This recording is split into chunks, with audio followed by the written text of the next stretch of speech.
getfunded.com. My job is to help you scale and grow your business leveraging credit.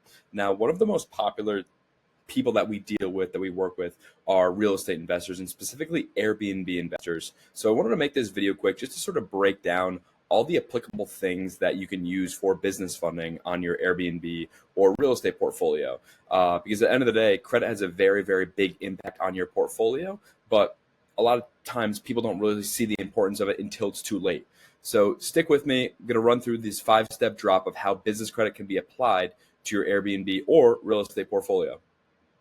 Before I run down the complete breakdown of the business funding, I just want to show you a few things that gives you a reason to listen to me on this topic. So number one, I am a Airbnb investor. I've purchased over 50 Airbnbs, owned, operated. I know the downsides, upsides, everything that goes along with it. This is actually my Airbnb page. Number two, I have an 826 credit score. So you're not taking advice from someone in the sixes or the sevens or whatever. Oh, it just got logged out. I actually have the 825 credit score. I actually do what I said. I do what I say I do. And number three, I've actually gotten $1 million of business funding without ever, or just shy of $1 million, 973,000, without ever providing a tax return or a bank statement. And I want to apply those same exact principles on your profile. So you can either follow me on Instagram, Bowery BOI, or join our absolutely free community, link below, to get access to all this information. Now, how can business credit be applied to the entire real estate process? So from start to beginning, you find the asset, you apply for the asset, you close on the asset, you're working on the asset, capital improvements. Number three, you refinance the asset. Not number three, so I just condensed it to this form so it's as easy as possible. And I just sort of want to apply like each thing that's relevant in each process. So number one, find the asset. So let's say you're going through Zillow, going through Trulia, maybe you're doing some mailers, whatever. You have to get the property under contract. So you might have to come up with $50,000, $75,000. Using business credit, you can get a line of credit. You can get a business line of credit or a business credit card without ever providing a tax return or a bank statement, with the right data points, with the right personal credit profile. Meaning that you don't have to come out of your own pocket that $30,000, $40,000, $50,000 to lock up that property. So that's number one. You have the line of credit to actually lock up the property. Number two, what a lot of people don't realize, you can actually liquidate your business credit card, turn it into cash without paying the cash advance fee. Now, if you just contact your credit card company, of course, they're going to try and charge you 25, 26% to liquidate the card, but there's actually ways to take money off the card without paying that fee. So that's another way to get money off the card. And another common mistake, you don't want to liquidate a personal card, because what happens when you liquidate a personal card, your credit score will tank and you probably won't even be able to qualify for the loan because your credit score will be so low. That's the beauty of business credit, is that the utilization doesn't report on the business side. So let's say you get a business credit card, $70,000 card, you liquidate the entire thing, you use that $70,000 for the down payment. That doesn't show up on the personal side, so you'll still have that 824 credit score. And the flip side of the coin here, if you don't do these two things, maybe you have money yourself, which is totally possible. But if you don't do these things, you won't have the capital to actually pay for the asset or lock up the asset. I've seen so many times where, you're only as good as your last deal, and maybe you're wrapping up a renovation or you're wrapping up another property, and you don't have that $50,000, $60,000, $70,000 to lock up the next deal, and it sort of throws off the timeline of your renovation schedule. Okay, number two, I went ahead and I labeled all these numbers. So let's say you're applying for the asset. You're going to get an inquiry on your credit. And if you're an active real estate investor, you're buying, refinancing, maybe you throw in a car loan in there, you're going to have more than 3 inquiries. Generally what I see with my real estate guys, they have 7 to 8 inquiries. And when you have more than 3 hard inquiries, believe it or not, your profile is seen high risk.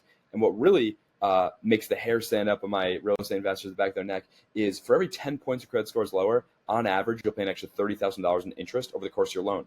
So again, let me show you my Credit Karma. Again, we really do this. So the time of this recording is March 8th, 2025. This was from 2 months ago. I had a bunch of inquiries on my own credit, and I use my own principles. Any inquiry that's on your account that isn't directly attached to something, i.e. refinances, mortgages, you can remove these inquiries. So for example, Exatus is the name of the personal inquiry, but that's not the name of the mortgage company. Premium Credit Bureau, again, that's not the name of the mortgage company, so it technically does not match. So any inquiry that's on your credit that doesn't match to a personal debt can be removed. Okay? So number two, applying for the asset, you're going to get some inquiries. Number two, there's a credit score consideration. So with business credit, with just thinking about your credit in general, you're going to want to remove all inquiries before you apply, and you're going to want to remove the inquiries after you apply. Because again, like I said, if you have more than 3 hard inquiries, you're deemed high risk to lenders.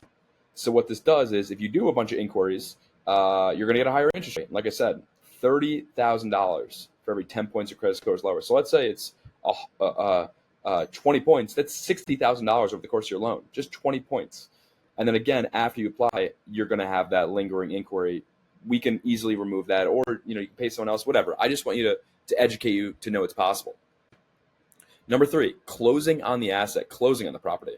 This is another incredible way that I use business credit in my own portfolio, was the closing costs. Okay, so let's say you're closing on a property. Again, you got to come up with whatever that amount is, not the down payment. Let's say it's $100,000 to close on that property. That's a lot of money. Okay, so business credit can help with the closing costs. You can either liquidate a card, or you can get a line of credit, or you can get a term loan. A lot of this stuff is very, very doable. And like I said, I've gotten $1 million of business credit without providing a single tax return. But if you have a tax return, you can even get more money. Generally speaking, per bank, you can get about 25% of whatever your gross income is. So let's say you make $500,000. Let's say, easy number. Let's say you make $400,000. You can get a $100,000 line of credit. Again, if you apply correctly. So how can this be applied? Closing costs, and then you can do that with a term loan, whatever, line of credit, or you can liquidate a card to pay for those closing costs. Again, if you don't do this, you're not going to have, again, you can come with capital, but like, let's say you close or whatever, then you have to put in the capital to renovate the property. That brings us to point 4. So number 4, you're paying for the renovation. So you already did the down payment, you already found the property, you already closed on the property. So now this is I'd say this is the most common use case I see. Let's say you have an Airbnb. Well, guess what? You have to pay $30,000, $40,000, $50,000 for all the furniture. So you can put that on business credit. And the great thing about business credit is that it's 0% for 12 months, and it does not reflect on your personal report. Now, again, to be extremely clear, if you maxed out a personal credit card, your score is going to tank. So with business credit, it doesn't report to the personal side. Okay? So you're going to want to leverage business credit cards when you're doing an Airbnb, because if you leverage personal credit cards, your utilization goes up, and we'll get to that a little bit later in the video. A lot of times you can't refinance because your scores drop so much. So number 4, paying for the renovation, paying for contractors. What if your contractor only takes cash? There's actually companies that you can bill them. One of the most common ones is Plastique. You can bill them, and then they'll write the check to your contractor. So you can actually pay all contractors with credit cards. You can liquidate all business credit cards if you need it in cash. That's totally possible. And then again, another very, very common thing. Let's say you're taking out a construction loan and you shelled out all this money to close on the property. Well, you still need to, with a construction loan, you need to actually do the work to get the construction draw. So you can use that $50,000, $60,000 of business funding to do the work and then get reimbursed with a construction draw. I've seen so many times people will close in a property and then they don't have that $30,000, $40,000, $50,000 to actually come up with to then complete the renovation to get the construction draw, and then you're just trapped.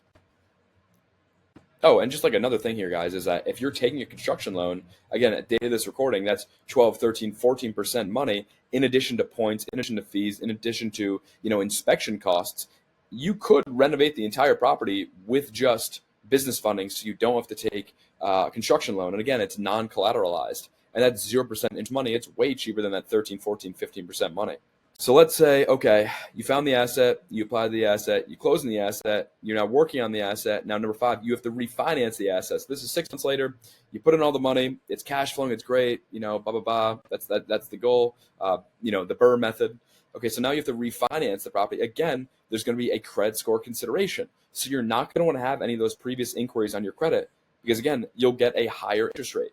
And then regardless, if you're going to refinance, you're going to get another inquiry. So you're going to want to wipe your inquiries before and then wipe your inquiries after, because inquiries, believe it or not, are 10% of your score. So that's like walking to a test with a 90 without even, starting the test.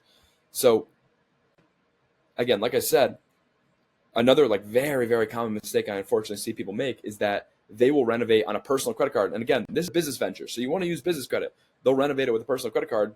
The utilization goes up, their score goes down, because that's 30% of your score right there is utilization. Okay, your score goes down, and then you can't refinance because you don't have the money paid on the credit cards. As opposed to use business credit, you refinance, use that proceeds to pay down loan 1, and then pay off the business credit cards.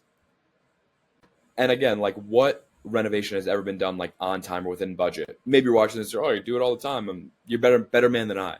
So again, that's how I use business credit to sort of grow and scale my real estate portfolio to $13 million.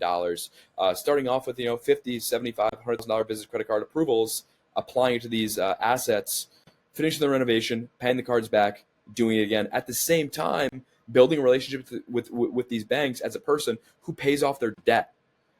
So anyway, hope this helps. Again, this is how to refinance your credit cards with real estate. And again, if you want to learn more, you can follow me on Instagram, Bowery BOI, or you can join our free group, or even join our inner circle where you get one-on-one access with me. Anyway, again, this is how business credit cards should be used in Airbnb and real estate. Hope this helps. Peace.